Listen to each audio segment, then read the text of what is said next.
¿Cómo está, doctor Balcázar? Ya estoy aquí.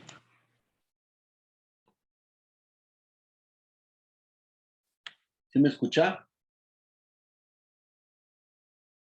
Doctor Balcázar.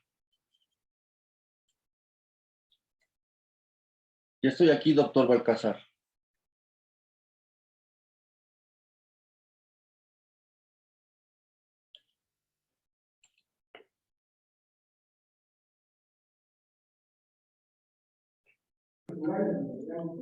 Hola, hola, Juanito.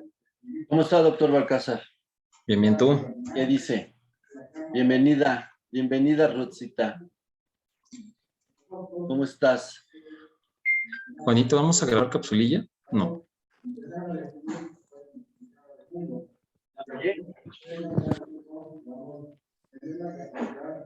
¿Ya me oye? ¿Ya me oye? Ya te escucho, Juanito. ¿Tú, Ruth? ¿Sí me escuchas? Ruth apenas está conectando. Ahora sí ya. Ya. Ok. Tenemos a Magdalena Hernández, Ajá, que es la ponente. la ponente. Hola, Ruth. Hola, Juanito. ¿Cómo estás? Oye, No entonces, te escucho mucho. ¿no me escuchas? Ya. A ¿Ya? ver, Sí, te dime. escucho bien. Sí, te escucho bien, Juanito. ¿Ya? ¿Sí me escuchas bien? ¿Tú, Ruth? Muy bajito. No, yo tengo todo el volumen. No, yo te escucho bien, Juanito. Yo creo que debe ser la máquina o el audífono. Ok.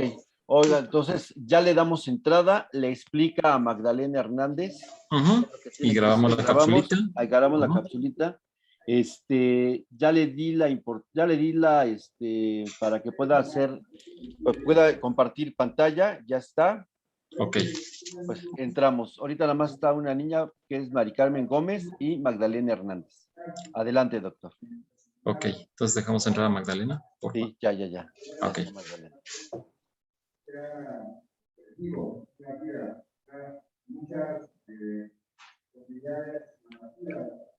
Eso es, Ya se está grabando, ¿verdad, Juanito? ¿Desde ahorita? sí, Sí. Ah, sí ves que sí, ya. aparece el icono. Hola, Magda, ¿cómo estás? Buena tarde. Todavía no tiene su No, ujú.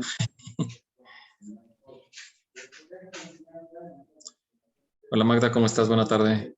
Hola, buenas tardes. ¿Me ven? No, Magda, nada más te escucho. Creo que tengo...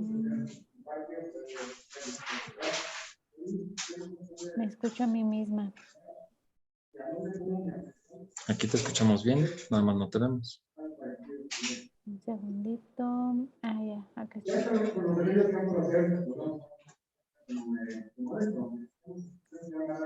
Ahora sí ya te vemos. Ok. Magda, un favor, vamos a grabar una capsulita de entrada donde tú digas, hola, soy Magda tal, el día de hoy tendremos la plática tal, esperemos a de su agrado, los invitamos ¿no? a quedarse o a escuchar la platiquita, ¿vale? Ok, entonces digo mi nombre y los invito a que se queden. Ajá, yo soy, ajá, das una breve. Soy maestra en tanatología y cuidados paliativos. De formación soy psicóloga y les invitamos a que se queden acá con nosotros. Vamos a abordar el tema de qué es la tanatología y los cuidados paliativos.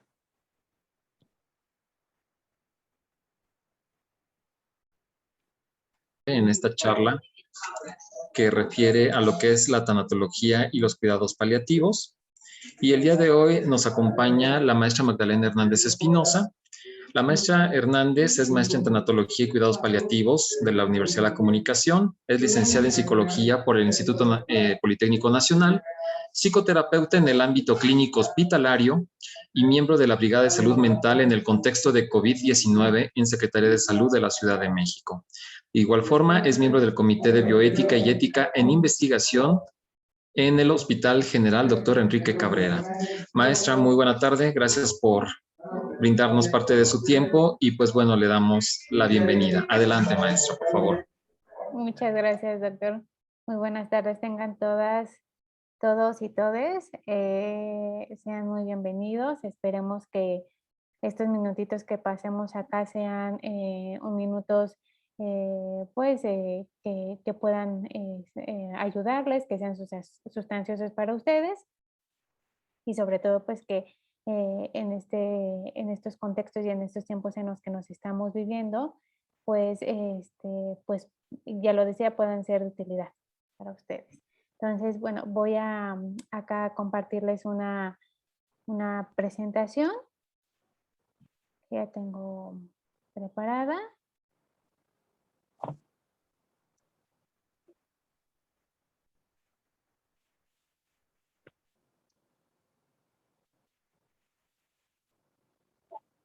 Bien. El tema que hoy nos ocupa es ¿qué es la tanatología y los cuidados paliativos? La tanatología no solamente es esta ciencia que se encarga de estudiar a la muerte, es esta que estudia, que analiza, que investiga, que reflexiona, que comunica, que apalabra, todo lo relacionado a lo que tiene que ver con la muerte, con las pérdidas, con los procesos que llevan las personas tras una vivencia como esta.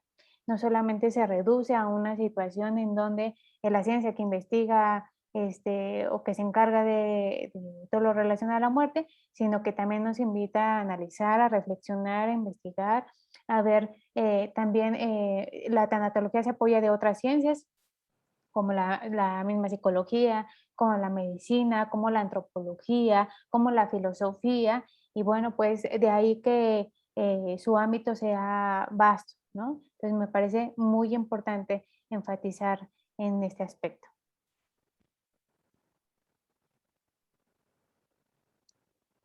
¿Cuál es objeto de estudio? Pues incluye desde la persona que se encuentra en el proceso de muerte hasta las personas que rodean a esta persona en el momento en el proceso de muerte. Las personas que pueden ser sus redes de apoyo o que afectivamente le sean relevantes a la persona que pudiera estar incluso muriendo, ¿no?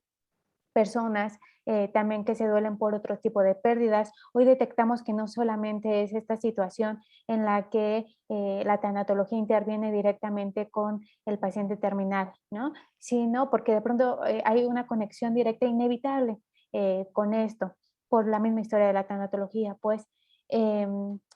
Pero hoy la tanatología va mucho más allá, ¿no? Y podemos ir identificando que esta también se ocupa de estas personas que pueden estarse viviendo con pérdidas en distintos ámbitos de su vida, ¿no? Que puede ser desde la escolar, desde una pareja, desde una situación laboral, ¿no? Social y de otro tipo.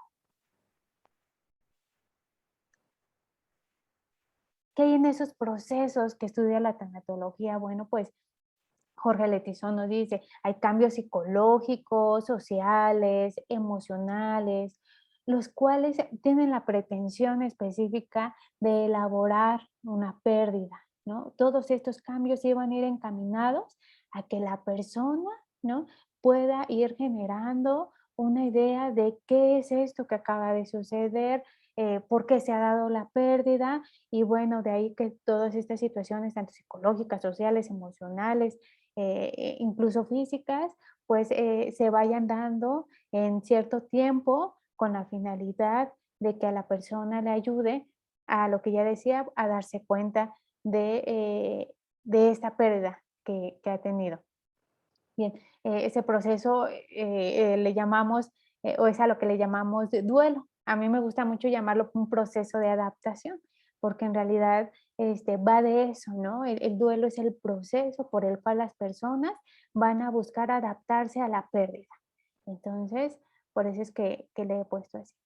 Y me encanta esta imagen porque me parece que va representando justo como estos procesos en que de pronto las personas se pueden ir descubriendo e ir buscando este proceso de adaptación, en el caso específico de las pérdidas, volver a repetir. El duelo. No podemos pensar en la tanatología sin Elizabeth Kubler-Ross, que ya en el 69 es cuando lanza su primer libro y entonces podemos identificar todo eso que tiene ella para compartirnos respecto a la atención y la intervención, ¿no? Con pacientes en fase terminal. Ella habla del duelo y nos habla del duelo desde 5 etapas. Hay muchos otros autores, por ahí adelantito mencionó alguna otra, pero hay muchos autores que proponen que el duelo se vive con o desde distintas etapas, ¿no? Hay quien incluso le llama tareas, ¿no? Y hay quien lo mide como por tiempos, en fin, distintos, pero en esta ocasión nos vamos a quedar con lo que nos señala Elizabeth Kubler-Ross. Ya les decía, ella nos señala 5 etapas.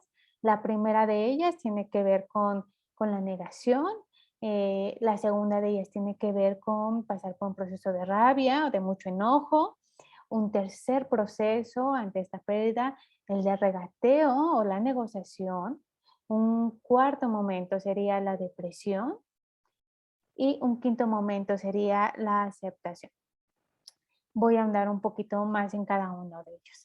La negación lo podemos ver de forma muy clara cuando recibimos, cuando podemos observar o recibimos nosotros mismos en algún momento de nuestra vida una noticia, pensemos directamente por el fallecimiento de alguien que puede representarnos afectivamente algo importante. Y el primer momento va a ser como un estado de shock, si le podemos llamar así. En psicología le llamamos también estado de emergencia psicológica. ¿Y de qué va este momento? Pues hay una cantidad tremenda de energía que va a buscar conservar la homeostasis de la persona, del individuo, ¿no? Hace un esfuerzo tremendo porque en este intento de no perder el equilibrio, va a ir negando, la palabra misma lo dice, va a ir negando quizá este proceso y de pronto, ¿saben? Como el primer momento puede ser como, ¿qué pasó? ¿Cómo fue? Hay incluso quien pide repetirlo, ¿no? Que le repitan la noticia. Y lo primero que puede responder es un, no, eso no es posible, eso no puede suceder, esto no está pasando. Incluso hay personas que pueden reaccionar de manera inmediata en este punto, ¿no? Con reacciones incluso físicas. Hay personas que llegan incluso a desmayarse, ¿no? Pero eso pues ya responde a condiciones muy particulares de cada persona, de cada individuo. Entonces este proceso tiene que ver así en un momento inmediato con esa parte de la negación, con el estado de shock o de emergencia psicológica, como ya les decía. Y esta negación, si les puedo decir, podemos irla viendo más o menos que va a comenzar a transcurrir en el paso desde las primeras horas, ¿no? Hasta unos 5 días, ¿no? Hasta 5 días más o menos pudiéramos decir que una persona pudiera estar en un tono de negación, pues más o menos esperado, ¿no? Sin que esto pues responda a alguna otra situación de complicación, ¿no? En la elaboración del duelo. Esa por la parte de la negación. El segundo momento, Elizabeth nos habla de rabia, ¿no? Vienen muchas preguntas. ¿Por qué? ¿En qué momento? No es posible, ¿no? ¿Por qué él? ¿Por qué ella? ¿Por qué ahora? ¿Por qué no yo? ¿Por qué no otra persona? Y entonces empieza a haber una situación ahí de intento de cargar incluso culpas, ¿no? Con la finalidad de tratar de resolver o de entender o de darle sentido a lo que acaba de pasar. Entonces, en este punto va a haber, pero mucho enojo, mucho enojo. Ella lo nombra como rabia. Yo le digo, o sea, mucho enojo. Y de ahí que haya esta como situación en donde se den las preguntas, estas preguntas que a veces no pueden ser respondidas de forma tal que satisfaga a la persona, ¿no? Quien las está generando en ese momento. Después de eso ya nos habla que hay un regateo, hay una negociación, ¿no? A mí me gusta llamarle así, una negociación, porque hay un momento un poco como ahí de tranquilidad, como de transición en el que la persona se puede ir dando cuenta de qué es lo que está pasando, ya sin menos enojo, ya un poco más dándose cuenta de lo ocurrido, pero aún sin aceptarlo del todo. Entonces, por eso es que le llamamos regateo o negociación, porque justo en esta etapa va a tratar como de equilibrar o de buscar, ¿no? Incluso con qué se queda, con qué no se queda, incluso si la persona, o recordar momentos muy agradables, ¿no? De la persona que falleció o de esta relación que pudo haber perdido, o lo decíamos como hablando de pérdidas en otros ámbitos, como tratando, ¿saben? Como de buscar el equilibrio ahí. De eso va a tratar esta tercera fase. Una siguiente fase es la parte de la depresión. Ahí la persona ya se dio cuenta de la pérdida, focaliza mucho, por eso lo puse ahí, focaliza mucho en este sentido, ¿no? En esta tristeza, en cómo la está viviendo, en qué significa. De pronto, si pudiéramos ponerle como una imagen a este momento, sería como no hay nada más ahí que esa tristeza, como en una forma le llamamos nosotros de visión de túnel. Entonces hay una visión de túnel donde no se puede ver nada más.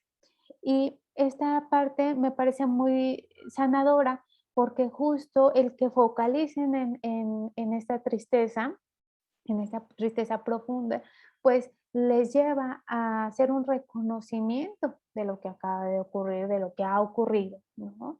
Y de ahí, pues les va a acercar mucho más a este presente en el que ahora sí vendrá la aceptación, que yo le llamo adaptación al medio en el que se encuentran ya sin la persona, en este caso, o sin las personas, no lo sabemos, pues. Si se dan cuenta, puse por colores la parte de las etapas, ¿no? Pensando en tal vez cómo pudieran manejarse por intensidad cada una de ellas.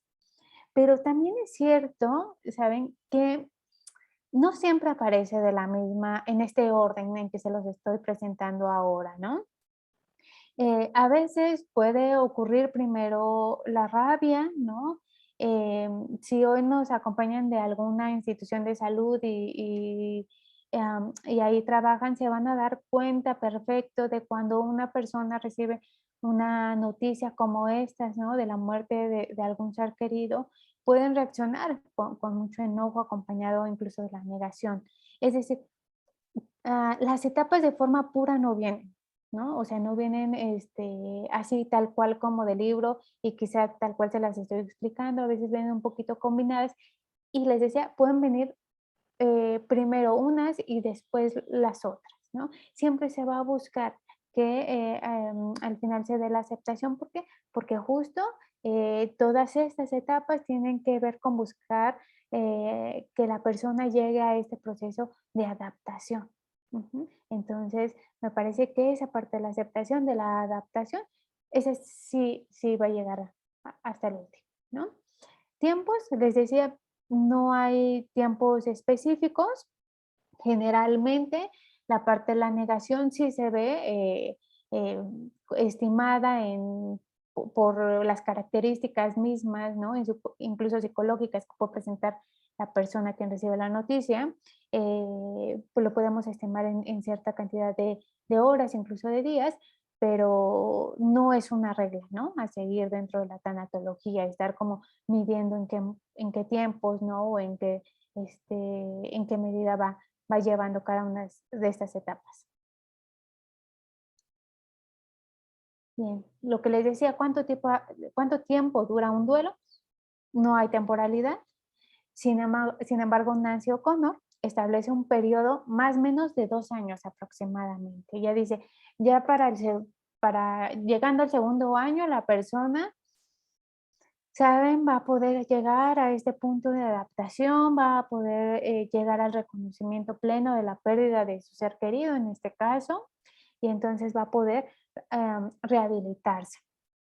Que eso sí es muy importante, ¿no? La persona quien vive el duelo puede ver saben, como estancadas incluso sus actividades del día a día. Es decir, la persona quien está en un proceso de duelo no hace lo que regularmente antes de la pérdida hacía, ¿no? Y uno de los aspectos o uno de las señales que nos va a decir que más o menos la persona ha llegado a esta parte de la aceptación o de la adaptación, justo va a ser esta situación en donde logra restablecerse a las dinámicas que muy posiblemente ya había tenido, ¿no? Perdón, maestra. Les pido de favor si podemos silenciar sus micrófonos, si son tan amables. Gracias.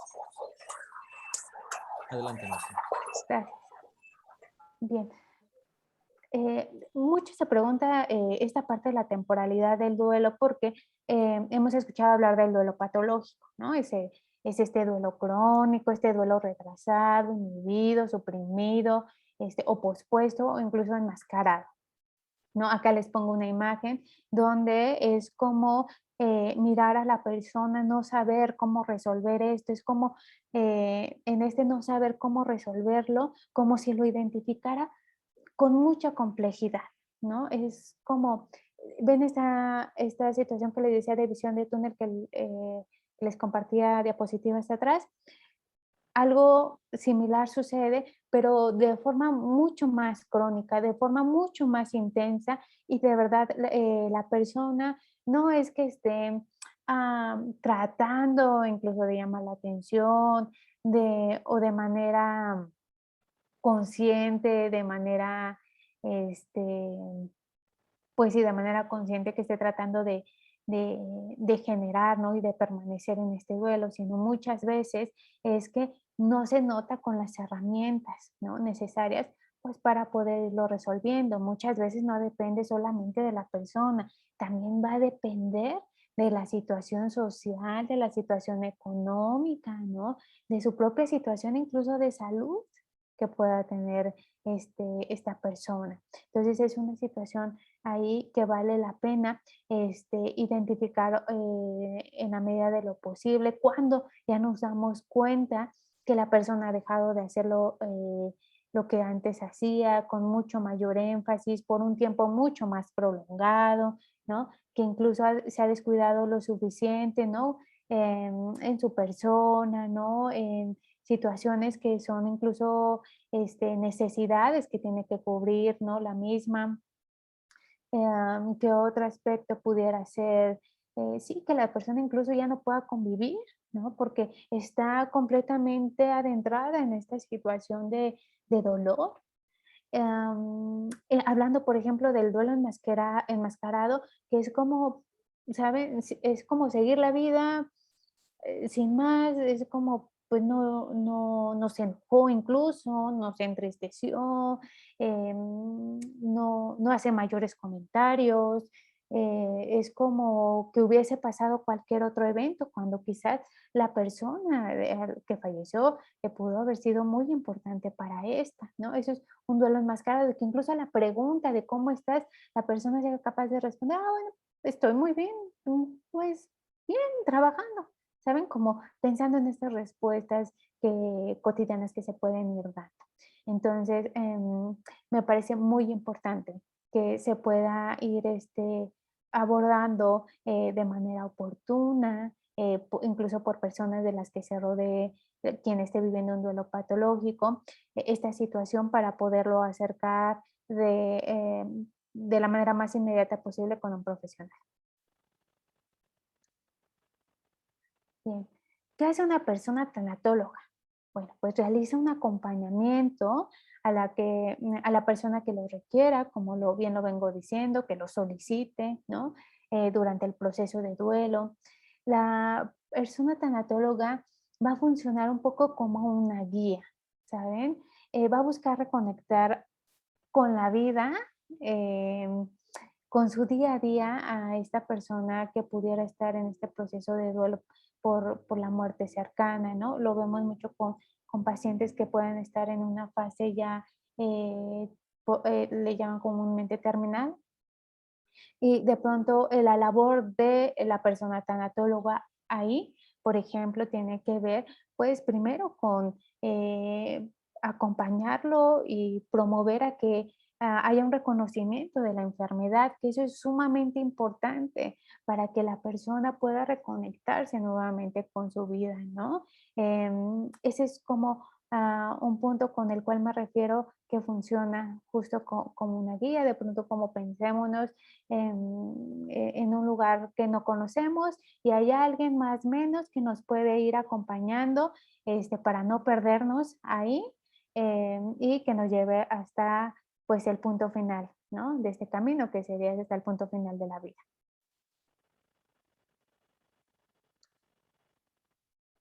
¿Cómo se acompaña? ¿Cómo se hace este acompañamiento que una persona tanatóloga va generando? Bueno, pues les decía, ayuda a explorar sus miedos, valida los mismos y otras emociones que estén presentes. A veces cuando podemos mirar, ¿no? Una dinámica en donde una persona tiene un problema de salud, en donde ya se ha notado sobre todo que los procedimientos, los procesos, los tratamientos no han funcionado, pues la familia en esta parte de tratar de rescatar quizá o su círculo cercano o la persona más cercana a la misma va a tratar de aminorar quizás estas emociones, ¿no? Que pueden funcionar como malestar emocional, incluidos los miedos. Va a tratar de apaciguarlos mucho, incluso no nombrándolos, como si no nombrarlos hiciera que desaparecieran. Y un poco la labor de la persona tanatóloga tiene que ver justo con ir hacia ahí, ¿no? Con explorar sus miedos. ¿Qué está pasando con la persona? ¿Saben? Cómo situarse en este tono de escucha y sin ir a esta dinámica que quizá muchas veces la familia devuelve, ¿no? En donde le tienen que decir que sí y que no, puede sentir. Acá la persona tanatóloga tiene que estar abierta completamente a validar las emociones, los miedos, cualesquiera que sean de la misma, ¿no? Promueve a que la persona en el proceso de muerte pues concluya con situaciones que tenga pendientes, que tiene que ver con parte del proceso en el que se da la aceptación de la enfermedad, ¿no? Es como hay personas en donde dicen, no, pues no me quiero morir, ¿no? Y en ese no me quiero morir dejan muchas situaciones que quizás sí quieren, ¿no? Elaborar, que quizás sí quieren concluir. Incluso ahorita lo estoy pensando, ¿saben? Y como en el tema de despedirse, que es un punto importantísimo, es algo que la persona tanatóloga promueve, ayuda y acompaña, ¿no? Al doliente. La persona tanatóloga recibe y ofrece información. Tiene que haber calidad y calidez. Esto a diferencia directamente, por ejemplo, del ejercicio de la psicología. Acá saben como que sí hay mucho más, mucho más, no sé cómo van a ir a escuchar esto, pero de pronto yo así lo entiendo para el ejercicio pues de la tanatología, pero sí hay como mucho más permiso, ¿no? Para vincularnos de una forma mucho más directa con el doliente. Y bueno, pues de eso va el entrenamiento, ¿no? En la tanatología, para que puedas entonces llevar y acompañar en este tono de calidad y calidez a la persona. Ayudar a alguien a morir es un punto importantísimo en el ejercicio. Es que hay que buscar, bueno, toda vez que se enfrenta a una enfermedad cualquier persona en la que está amenazada de forma inminente su vida, pues genera una serie de necesidades que tienen que ver desde lo físico, lo psicológico, lo emocional, lo espiritual, lo económico incluso, ¿no? E incluso también en el tema de lo social, que es importante identificar con la finalidad de ajustar las atenciones que se le van a comenzar a proporcionar a partir de esto, ¿no? ¿Y por qué esto viene justo en este punto de ayudar al bien morir? Porque son muchas de las situaciones que como necesidades, si no se atienden, van a generar incluso una situación de caos en la persona. ya es mucha la carga emocional, psicológica y de otras índoles por la cual la persona está pasando. Ahora, imagínense sumarle con mucho más precisión todas estas que estamos mencionando y que no se le acompañe, ¿no? A verlas reflejadas, que no se le digan, tienes razón, también hay estas otras situaciones que están apremiando y que suman a tu malestar. Esa parte, en medio de un momento así, es importante, muy, muy importante poder ayudarle a resolver. El dolor y el sufrimiento son dos aspectos que brotan, ¿no? Al momento en el que el doliente, digo, la palabra misma ya lo dice, ¿no? El doliente puede estar en este momento. Es uno de aspectos que sobresalen de las necesidades de la persona misma, por lo que el objetivo a seguir, en este caso, será buscar aliviarlos, ¿no? Aliviar el dolor y ese sufrimiento desde el acompañamiento y también, porque acá le puse cómo vamos a hacer eso, pues justamente a través de los cuidados paliativos. Los cuidados paliativos lo que buscan es justamente reafirmar la vida y consideran el proceso de morir como algo natural. Proporcionan hacia el final de la vida y buscan hacer valer el derecho de las personas a vivir sin dolor. Vivir sin dolor es un derecho. Y más adelante les voy a poner el marco jurídico, ¿no? De los mismos cuidados paliativos. No solo el ejercicio de la tanatología nos lleva a este ejercicio terapéutico, a este ejercicio de la palabra, a este ejercicio de la escucha, sino también en este caso, por ejemplo, acá con la maestría, pues tenemos la oportunidad de adentrarnos mucho más al padecimiento de quien se encuentra en este momento, ¿no? Y me gusta llamarle en este momento de vida, porque la persona no está muerta, esa persona a la que vamos a acompañar no ha muerto y que es muy importante que nosotros tengamos claro eso. Eh, por eso es importante reconectarlo a la vida, por eso es importante buscar el cuidado paliativo, buscar estos cuidados que le permitan en este momento de vida seguir viviéndola, ¿no? En su derecho de no dolor. Los cuidados paliativos en sí mismos no aceleran ni posponen la muerte y por el contrario ofrecen un sistema de apoyo para el paciente, ayudan a la familia para que puedan aceptar la enfermedad y elaborar el duelo. Eso me parece súper importante porque de pronto cuando hablamos de cuidados paliativos, en alguna ocasión me ha tocado que hay quien me pregunta, oye, ¿y eso es como para que se muera más rápido? Y yo les digo, no, no, no, tiene que ver justo por el contrario, con el que la persona se dé cuenta de que en esta vida que tiene aún, pues la viva lo mejor posible, pues, y cómo es lo mejor posible muchas veces en estos marcos, en estos escenarios, pues es a vivir sin dolor. Entonces, ahí es cuando entra la parte de los cuidados paliativos.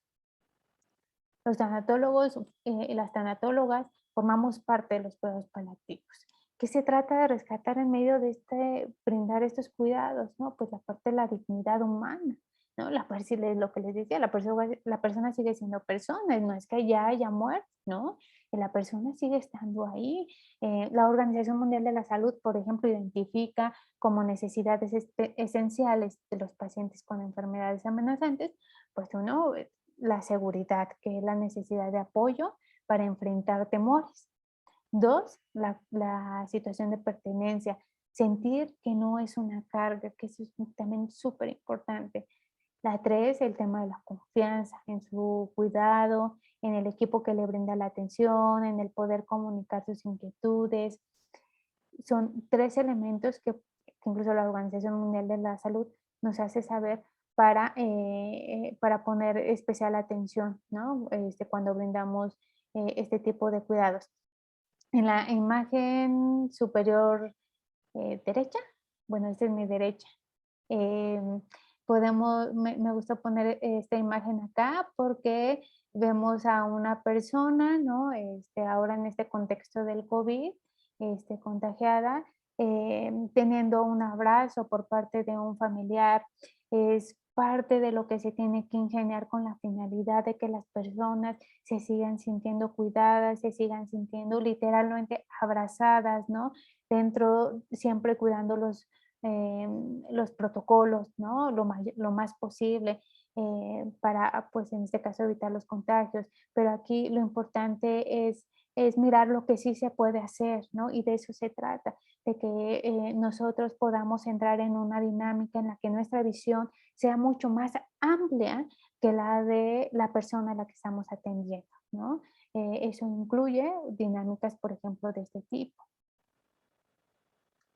Vamos a la siguiente.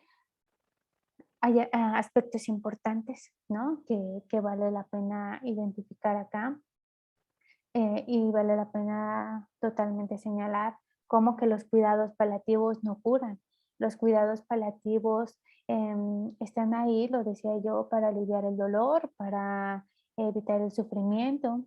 Las personas profesionales en la salud se deben encontrar entrenadas en la atención de cuidados paliativos. Eso es que es súper, súper importante, ¿no?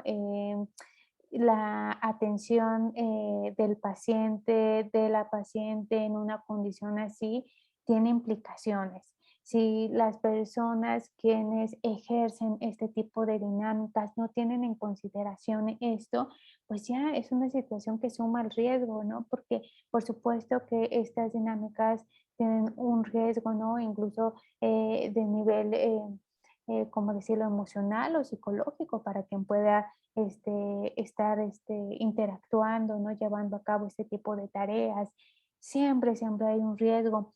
Ahora les comparto, si me lo permiten, doctor, en el contexto del COVID, una de las cosas que, que hemos venido haciendo en la unidad en la que me encuentro, pues es mucho a prevenir a lo que llamamos el trauma vicario, porque por supuesto que este trauma vicario tiene que ver con un trauma generado por la atención de personas en un grado de riesgo importante, en donde su vida está pendiendo, diríamos comúnmente, de un hilo, ¿no? Ese tipo de interacción está documentado. Claro que en algún momento topan el profesional de la salud, ¿no? De ahí la importancia, uno, de que la persona quien vaya a atender, ¿no? Tenga esta posibilidad de entrenarse al respecto y dos, de tener también su propio círculo de contención al respecto. Podemos verlo con las personas, este tipo de cuadros de desgaste, que son cuidadores, por ejemplo, primarios, ¿no? Podemos identificar perfectamente cómo sucede el desgaste emocional, cómo sucede el desgaste psicológico y siempre tiene que ver ahí una red de apoyo que le ayude a rescatar, ¿no? Sin descuidar al paciente, ¿no? Pues no descuidar las atenciones del mismo y no descuidarse esa misma persona quien está siendo su cuidador primario. Entonces, por eso este punto como de aspectos importantes me parecía muy importante ponerlo acá, ¿no? O sea, las personas quienes atienden sí tienen que tener un entrenamiento. El siguiente punto, el equipo de cuidados paliativos no solamente está conformado por tanatólogas o tanatólogos, sino también está conformado por el área de medicina, está conformado por el área de enfermería, de psicología, de nutrición y de trabajo social. Ese es un punto que me parece súper importante resaltar porque uno solo no puede hacer el cuidado paliativo, ¿no? Una sola profesión, una sola área no puede hacer el cuidado paliativo. Sí o sí necesita de las otras áreas para poder llevar a cabo esta intervención. ¿Qué es lo que se va a buscar? Yo le digo siempre, por siempre y para siempre, la beneficencia de la persona enferma. El que la persona esté enferma, el que la persona esté en un punto, ¿no? Les decía yo, terminal, por así decirlo. A veces no me gusta mucho utilizar como ese término, pero pues bueno, es algo a lo que en este momento recurro. Saben, es importante no quitarle el poder de decidir hasta que su conciencia se lo permita. Ajá. Es promover que la persona siga sintiendo que es autónoma, que sigue participando, que sigue teniendo la posibilidad de decidir en eso que le ocurre o no le ocurre, ¿no? Parte de esta búsqueda de la beneficencia tiene que ver con considerar lo que la persona quiere, ¿no? Hay algo que se llama encarnecimiento terapéutico y ya ve por ahí quienes estuvieron en la charla pasada con la maestra Lupita Olivares, que un poco lo abordaba justamente, ¿no? Esta situación del encarnizamiento terapéutico tiene que ver con responder a la necesidad de los otros, pero no con la necesidad de quien está viviendo esa situación, ¿no? Y entonces, parte de lo que se busca es rescatar por completo esta autonomía de la persona, la enfermedad no ha venido a quitarle la conciencia, en este tono de poder decidir, me refiero, en esta situación de autonomía, ¿no? De decir y de considerar qué es lo que mejor le conviene o qué no le conviene, ¿no? O en qué momento incluso quiere la persona parar los tratamientos. Eso es algo súper importante porque es algo que se da muchísimo. Al final, quien lo está viviendo, pues es él y él o ella, y a quien tenemos que responder en la medida de la posibilidad a él o ella, ¿no? Entonces, me parece que es un punto súper importante que incluso se sirve de discusión en el sentido de la construcción, ¿no? En los ámbitos de la ética, ¿no? De la bioética. Siempre ver qué es lo mejor para la o el paciente es un punto importante.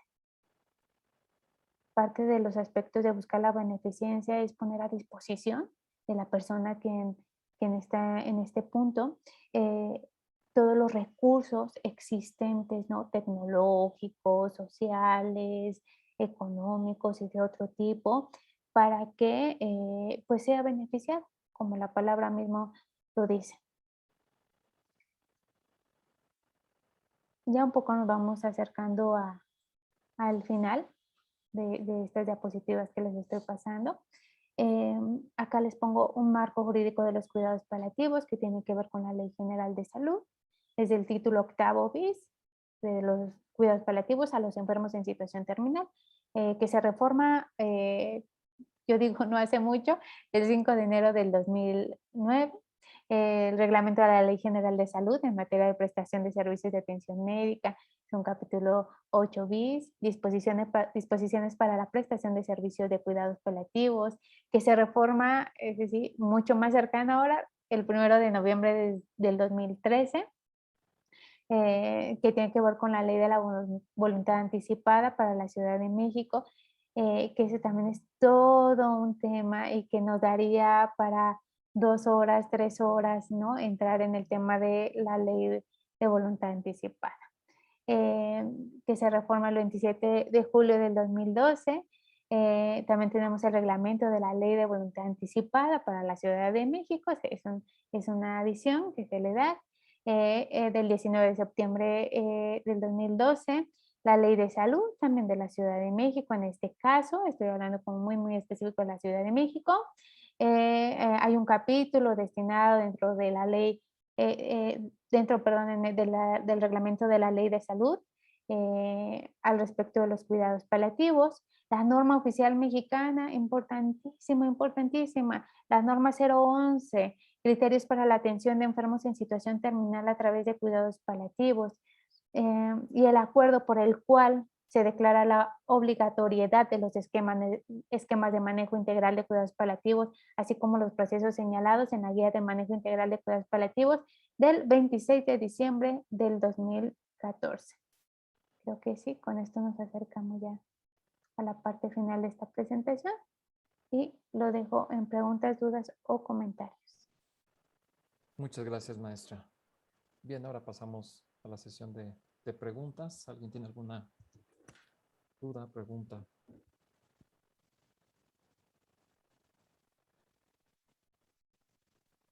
¿No hay dudas de preguntas?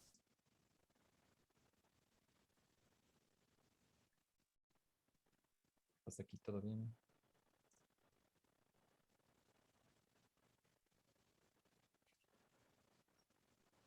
Creo que no, maestra Magda. Yo creo que ahora sí que fue muy clara la exposición en función de definir precisamente lo que es la tanatología, lo que implica, ¿no?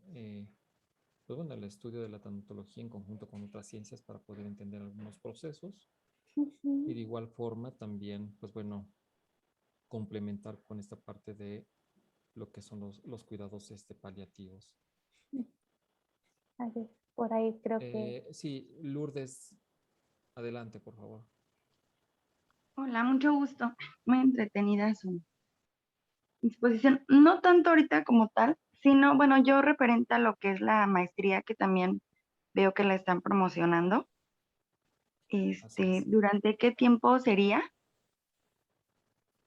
Bueno, la maestría tendría una duración de dos años, 4 semestres, en donde, bueno, se trabajan algunos de los rubros tanatológicos, ¿no? La antropología, la religión, cuidados paliativos, más allá de los enfoques psicológicos, ¿no? Y formales de la tanatología. Porque veo que, bueno, ahorita me parece muy interesante Sí. cómo concluyó, más que nada, también como el tipo de peritaje o el marco legal que mencionó, ¿no? Lo que, pues, hoy en día lo que estamos abarcando pues, con la muerte y el COVID, ¿no?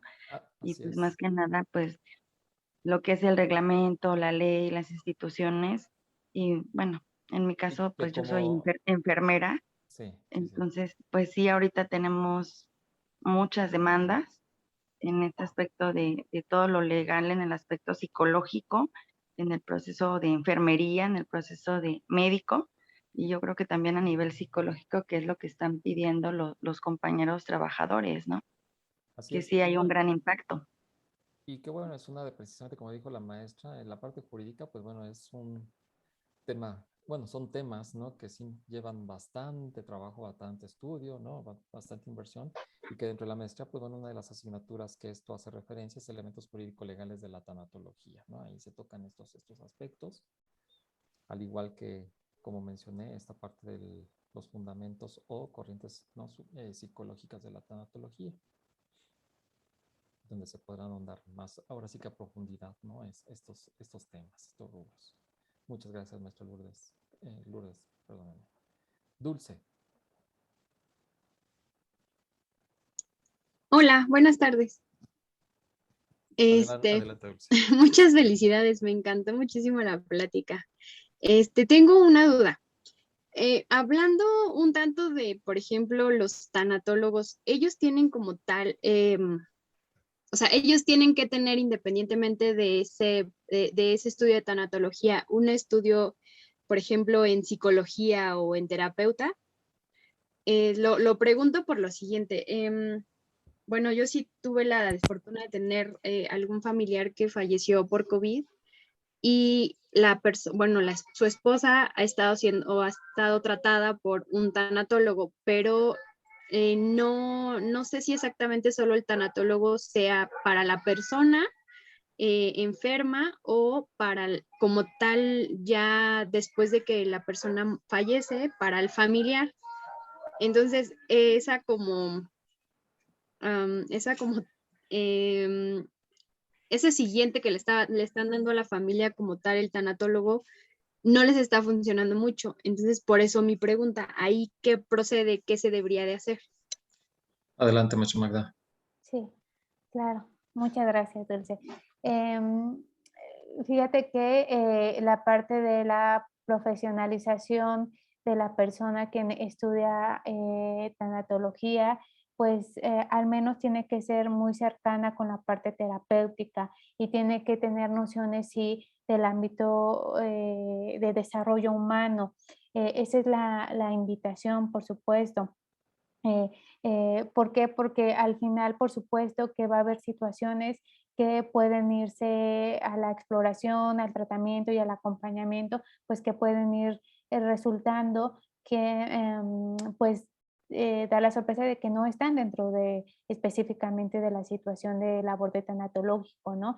Pensemos más a la tanatología como intervenciones breves, ¿no? Intervenciones terapéuticas breves. Las intervenciones tanatológicas no son como los procesos psicológicos que van por 15, 20 sesiones, 25 sesiones, dependiendo de la corriente psicológica que se aplique, ¿no?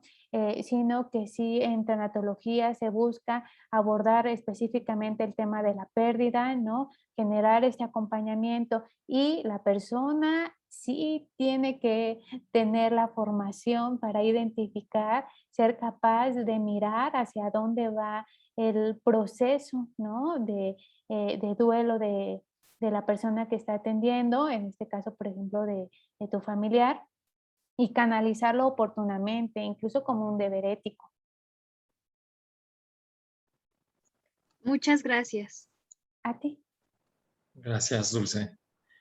¿Alguna otra pregunta? ¿Una duda?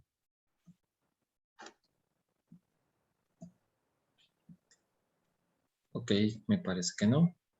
¿No? Creo que Perfecto. por ahí alguien en el chat va a preguntar a alguien algo.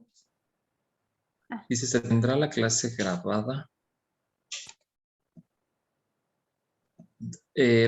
Bueno, si se refieren precisamente a la maestría que precisamente se da de forma virtual, ahí las clases pues bueno se estarán grabando para que posteriormente el alumno, si le fue imposible asistir a la sesión, pues bueno, lo pueda consultar en el tiempo que tenga disponible para poder trabajar pues tanto tareas o proyectos, ¿no? O dinámicas que soliciten cada uno de los profesores, en este caso,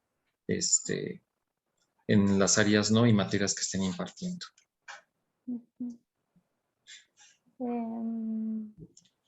Lourdes del Carmen, para obtener la constancia, ¿te refieres a la constancia, Lourdes, de la charla?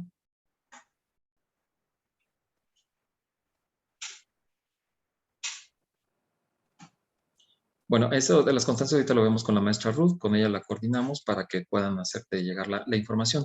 En cuanto a la información de la maestría estamos nosotros a punto de iniciarla el 14 de agosto, en un horario de 8 a 2 de la tarde, los días sábados. Como mencioné, la maestría va a ser en esta ocasión virtual, ahorita por la situación en la que estamos. Y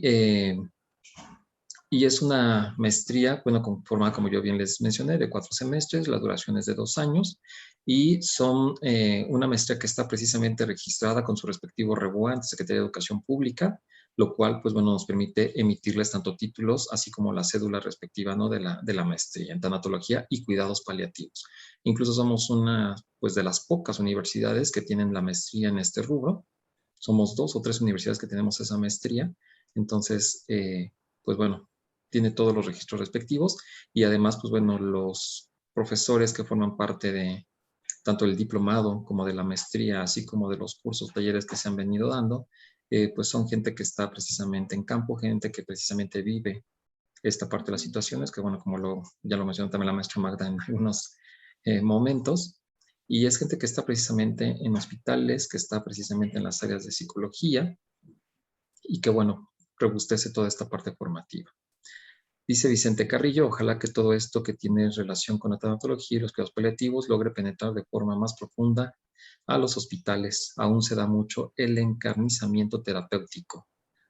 Maestra Magda, ¿algo que mencionar sobre eso? Sin duda es algo con lo que en el día a día tratamos, quienes nos encontramos en comités, quienes nos encontramos directamente en el campo, de tratar de coordinar con las áreas de enseñanza, ¿no?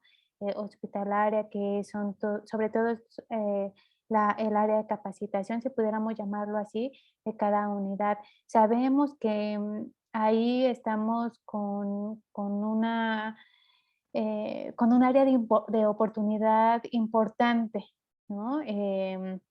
Dentro de las unidades de salud, sobre todo tratando de responder a esta emergencia. Sin embargo, se los digo, se está tratando justo de hacer lo posible porque cada vez más los profesionales, hombres y mujeres que están en campo, se capaciten lo más posible con la finalidad de brindar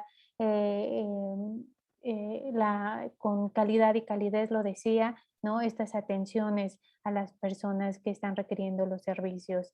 Un área de oportunidad en el que todavía se está trabajando, que estamos tratando de ser lo más posible al respecto. No nos vamos a detener, seguimos en eso hasta que se cumpla que de ser posible el 100%, porque yo soy una mujer convencida de esto, el 100% de la persona que se desarrolla en el ámbito de la salud tiene que tener sí o sí este tipo de formación, ¿no? Que incluso por ahí, si me lo permite, doctor, rescatar algo que comentaban con la doctora Lupita Olivares, Adelante. ¿no? Alguien por ahí le preguntaba, ¿no? ¿Cómo podemos hacer para que justo, incluso por acá lo anoté, ¿no? Para, para que el personal médico en formación, residentes, pues puedan oportunamente tener esta formación y poder referir, ¿no? Como consecuencia de esa formación, de esa capacitación, a las y los pacientes oportunamente, ¿no? Pues justo tiene que ver con esto, ¿no? Con estar insistiendo en la parte de entrar a áreas mismas desde recursos humanos, ¿no? A la formación de elementos que tengan claridad respecto a qué es la vida, ¿no? Cosas como en incluso tono filosófico, ¿no?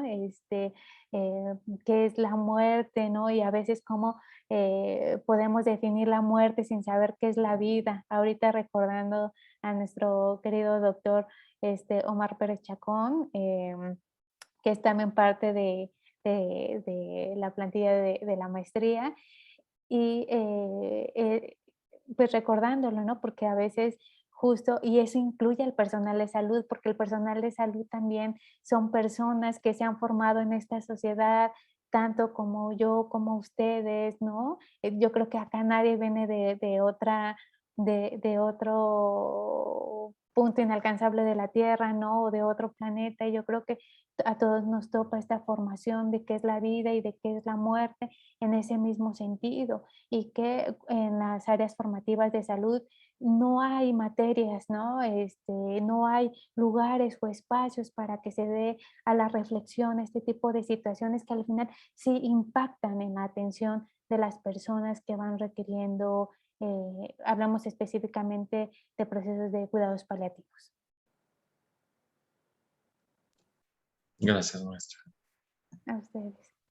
Bien, aquí mencionan, dice, si yo estudio contaduría, ¿será viable estudiar una maestría en tanatología? Bueno, aquí tendríamos que nosotros justificar ante SEP precisamente el perfil, ¿no? Al no ser alguien precisamente del área de la salud, ¿no? O psicólogo o enfermero, pero sí tendríamos que checar el perfil para entonces nosotros poderlo justificar en Secretaría de Educación Pública y no hay ningún problema entonces en el estudio de la maestría. Bien, ahora le doy precisamente voz a la maestra Ruth Hernández, que, bueno, ya ha contactado a algunos de ustedes para ofrecer precisamente la maestría. Y maestra Ruth, adelante. Gracias, doctor Ricardo. Gracias a la maestra Magdalena Hernández también por su ponencia, la cual, pues bueno, es muy enriquecedora porque nos da realmente la visión y el panorama de qué es la tanatología y qué son los cuidados paliativos. Justo ahorita respondiendo a una de las preguntas, ¿verdad? De la formación, ¿qué es lo que pasa si soy contador, si soy administrador, o bien tengo una carrera que no es 100% formativa en el área de la salud? También contamos con un diplomado que es en tanatología y comunicación empática, al cual están cordialmente invitados. Si hay casos que no tenemos la licenciatura o solo tenemos carrera técnica, pero estamos en el ámbito de la salud, pueden cursar en Universidad de la Comunicación el diplomado, el cual dura 4 meses y es sabatino, de 10 de la mañana a 2 de la tarde. Tenemos promociones especiales para ustedes en la maestría, en el diplomado. que vamos a iniciar ya el sábado 14 de agosto. Y por haber asistido a nuestra charla, pues bueno, hay descuentos especiales, pero principalmente el contenido de la maestría, como bien comentaba el doctor Ricardo y la maestra Magda, realmente es exclusivo y no lo encontramos muy fácilmente en la oferta educativa en el tema académico.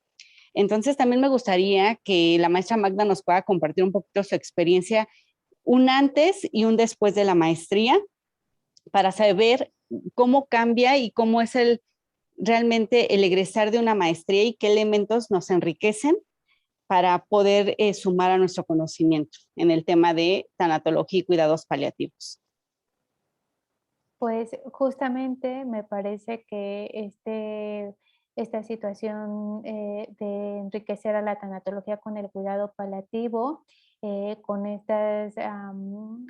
estos marcos también de lo jurídico que la misma maestría te va dando, te va llevando a una concepción distinta incluso de la terapéutica misma, ¿no? En mi caso, como la formación soy psicóloga, pero sí me dio la oportunidad de ir mucho más allá de pronto de estas formas terapéuticas en las que de pronto de manera tradicional, ¿no? Ya se encuentran previamente establecidas para la psicología, ¿no? En el caso de la tanatología y del cuidado paliativo, pues la verdad es que sí hay un antes y hay un después, ¿no? Hay una comprensión distinta incluso para la vida, por ejemplo, mía, desde lo individual, desde ahí, que empezó a menoscabar, ¿no? Entonces, yo sí puedo hablar de que hubo un antes y un después, de que hay elementos enriquecedores, sustanciosos, que me dan, ¿no? Mucho más herramientas hoy para poder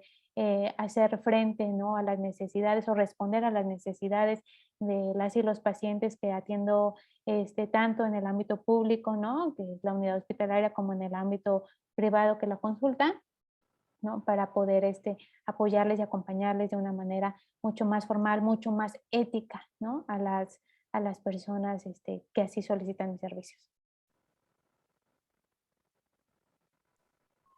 Gracias, maestra. Adelante, Ruth. Gracias. Sí, pues bueno, agradezco mucho la retroalimentación y a todos nuestros participantes en esta charla estaré contactándolos vía telefónica o vía WhatsApp para compartirles información más detallada de toda la oferta educativa que tenemos en la Universidad de la Comunicación. Y por supuesto, abordar ya el tema específico de los porcentajes de beca. Y en caso de que alguno de ustedes esté interesado y el tema económico es un factor, a través de una entrevista con el doctor Ricardo Balcázar, se postulan para analizar su caso en particular y ver de qué forma se le puede apoyar a través de Universidad de la Comunicación. Entonces, bueno, quedo a sus órdenes. Agradezco mucho la ponencia de la maestra Magdalena, del tiempo del doctor Ricardo Balcázar. Y por mi parte sería todo y voy a estar en contacto con ustedes, Ruth Hernández, de Universidad de la Comunicación. Sí, mi querida Ruth, yo creo que la parte de qué les ofrecemos, yo creo que hay que ofrecerles algo atractivo, ¿no? Para que precisamente se animen y puedan precisamente formar parte de esta maestría que ahorita estamos por iniciar. Entonces ahí ahorita yo platico contigo para que les bajes toda la información, claro, ¿verdad? que sí. Aboguemos para que esto pues sea más accesible, ¿de acuerdo? Pues maestra Magdalena, agradezco mucho su tiempo, esta ponencia en esta tarde, que fue importante, ¿no? Ahora sí que informarnos de manera general lo que implica todo el estudio de tanatología y cuidados paliativos. A todos ustedes, participantes, muchas gracias por acompañarnos. Quedo a sus órdenes. Soy el doctor Ricardo Balcázar, quien coordina la maestría en tanatología, el diplomado en tanatología y, bueno, algunos talleres que tenemos los días sábados también en este rubro. Quedo a sus órdenes y, pues, bueno, seguimos en contacto y, pues, muy buena tarde a todos. Cuídense mucho. Muchas gracias. Muchas gracias. Que estén muy bien. Cuídense. Cuídense mucho. Gracias. Linda tarde a todos.